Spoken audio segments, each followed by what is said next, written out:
Welcome to my channel. अस्सलामुअलैकुम। आइए जानते हैं कमरुन्निसा के मायने और इसकी तफसील। हमारा आज का बेबीज़ गर्ल्स नेम है कमरुन्निसा। कमरुन्निसा के इंग्लिश में स्पेल्स हैं QAMARUNNISA।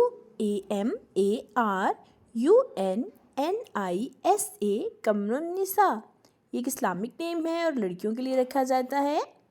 ये अरबी ज़ुबान का लफ्ज़ है और इस नेम के मायने हैं हसीन औरत, सबसे ज़्यादा खूबसूरत, कमरुन्निसा।